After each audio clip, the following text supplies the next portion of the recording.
الحمد لله نحمده ونستعينه ونستغفره ونعوذ بالله من شرور أنفسنا ومن سيئات أعمالنا ونعوذ بالله من شرور أنفسنا ومن سيئات أعمالنا ونعوذ بالله من شرور أنفسنا ومن سيئات أعمالنا من يهده الله فلا مضل له ومن يضلله فلا هادي له ونشهد أن لا إله إلا الله وحده لا شريك له ونشهد أن سيدنا ومولانا محمدا عبده ورسوله وصلى الله تعالى عليه وعلى آله وأصحابه وأزواجه وذرياته ومن تبعهم بإحسان إلى يوم الدين اما بعد جامع اور اہم نصیحتیں اور وصیتیں حضرت ابو ہریرہ رضی اللہ تعالیٰ عنہ سے مروی ہے، بیان کرتے ہیں کہ رسول اللہ صلی اللہ علیہ وسلم نے فرمایا کہ مجھے میرے رب نے ان 9 باتوں کا خاص طور پر حکم فرمایا ہے کہ 1. اللہ سے ڈرنا خلوت میں اور جلوت میں، بہت بڑی چیز ہے۔ لوگوں کے درمیان تو انسان گناہوں سے بچتا ہے، لیکن تنہائیوں میں اللہ کا خوف ہی وہ چیز ہے جو گناہوں سے بچانے والی چیز ہے۔ اس لیے اللہ سے اس کے متعلق دعاؤں کا بھی اہتمام کرنا چاہیے۔ نمبر 2، عدل و انصاف کی بات کہنا غصہ میں اور رضامندی میں، یعنی ایسا نہ ہو کہ جب کسی سے ناراض اور اس پر غصہ ہو تو اس کی حق تلفی اور اس کے ساتھ بے انصافی کی جائے، اور جب کسی سے دوستی اور رضامندی ہو تو اس کی بیجا حمایت اور طرفداری کی جائے، بلکہ ہر حال میں عدل و انصاف اور اعتدال کی راہ پر چلا جائے۔ اور یہ بات مشائخ کی طویل صحبتوں میں رہنے سے حاصل ہوتی ہے۔ محنت اس کے لیے کرنی پڑتی ہے، ورنہ عام معمول ہے کہ غصہ ہوتے ہیں تو حق تلفی ہوتی ہے، بے انصافی ہوتی ہے، اور جب کسی سے تعلق ہوتا ہے تو جی حضوری اور بیجا حمایت۔ اللہ ہماری اس سے حفاظت فرمائے اور غصہ اور رضامندی میں عدل و انصاف کرنے کی توفیق عطا فرمائے۔ 3، اور حکم فرمایا میانہ روی پر قائم رہنے کا۔ میانہ روی، اعتدال، ہر چیز میں برابری، غریبی و ناداری اور فراخ دستی اور دولت مندی دونوں حالتوں میں، یعنی جب اللہ تعالیٰ ناداری اور غریبی میں مبتلا کرے تو بے صبری اور پریشان حالی کا اظہار نہ ہو، اور جب وہ فراخ دستی اور خوشحالی نصیب فرمائے تو بندہ اپنی حقیقت کو بھول کر غرور اور سرکشی میں مبتلا نہ ہو جائے۔ الغرض ان دونوں امتحانی حالتوں میں افراط اور تفریط سے بچا جائے۔ اس لیے کہ تنگی بھی اللہ امتحان کے لیے دیتے ہیں کہ بندہ صبر کرتا ہے یا نہیں کرتا،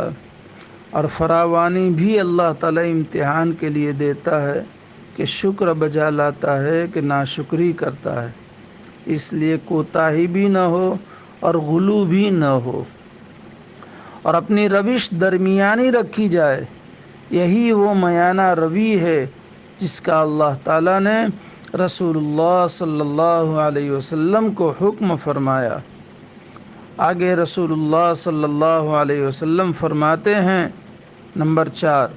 اور مجھے حکم فرمایا کہ میں ان اہل قرابت کے ساتھ رشتہ جوڑوں اور ان کے حقوق قرابت اچھی طرح ادا کروں جو مجھ سے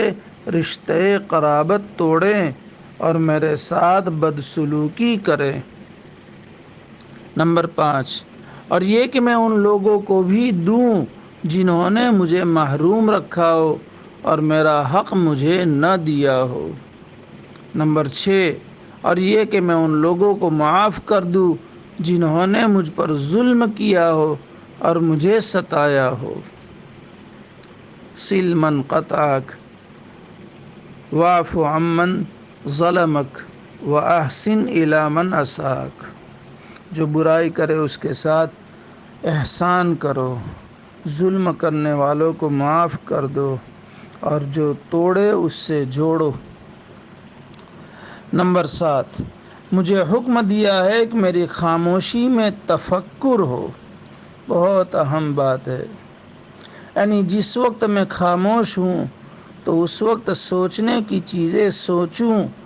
اور جو چیزیں قابل تفکر ہیں ان میں غور و فکر کروں، مثلا اللہ تعالیٰ کی صفات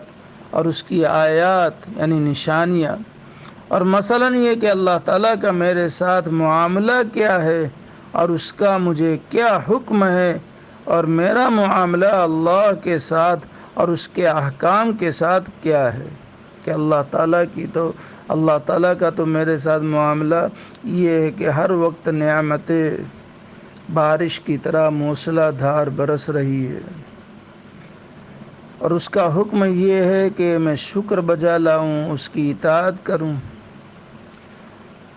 اور ہمارا معاملہ اس کے ساتھ نافرمانی کا، ناشکری کا ہے۔ تو یہ سوچے اور کیا ہونا چاہیے اور میرا انجام کیا ہونے والا ہے، اور مثلا یہ کہ اللہ تعالیٰ کے غافل بندوں کو اللہ کے ساتھ کس طرح جوڑا جائے۔ الغرض خاموشی میں اسی طرح کا تفکر ہو، اور اسی کو عقل مندی کہا گیا۔ اللہ تعالیٰ نے قرآن کریم میں بہت ساری جگہوں پر اللہ تعالیٰ کی صفات، اللہ تعالیٰ کی نشانیاں میں غور و فکر کر کے سوچنے والوں کو عقل مند بتایا ہے، تو ہمارے ذہنوں میں خراب گندے خیالات نہیں آئیں گے، سوچ گندی نہیں آئے گی، ہمیشہ مثبت سوچا جائے، منفی نہ سوچا جائے۔ نمبر 8، اور مجھے یہ حکم دیا ہے کہ میری گفتگو ذکر ہو، یعنی میں جب بھی بولوں اور جو کچھ بھی بولوں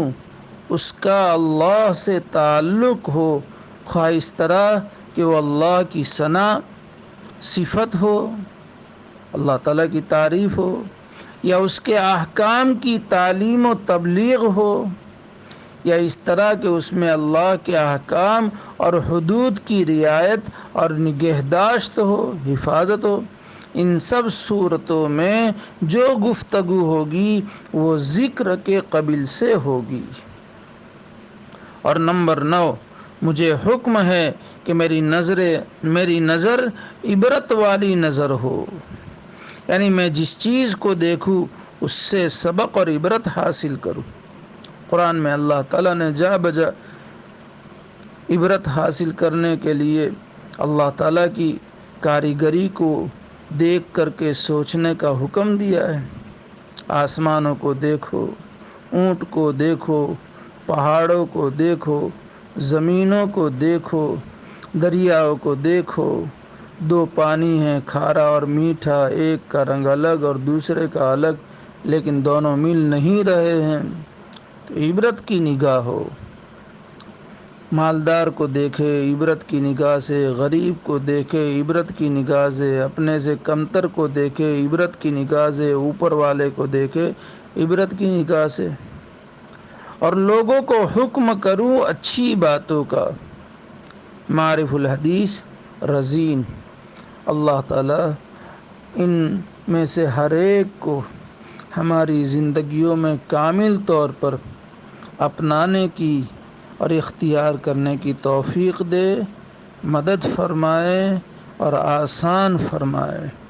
اللہ تعالیٰ اس کہنے سننے کو قبول فرمائے، کہنے والے کے لیے، سننے والوں کے لیے، اقوام عالم کے لیے اسے ہدایت کا، نجات کا، امن کا ذریعہ بنائے، فتنوں سے حفاظت فرمائے۔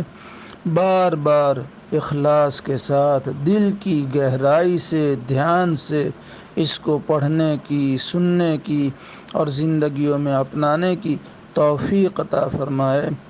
آمین یا رب العالمین، بحرمت سید المرسلین صلی اللہ علیہ وسلم، وآخر دعوانا ان الحمد للہ رب العالمین۔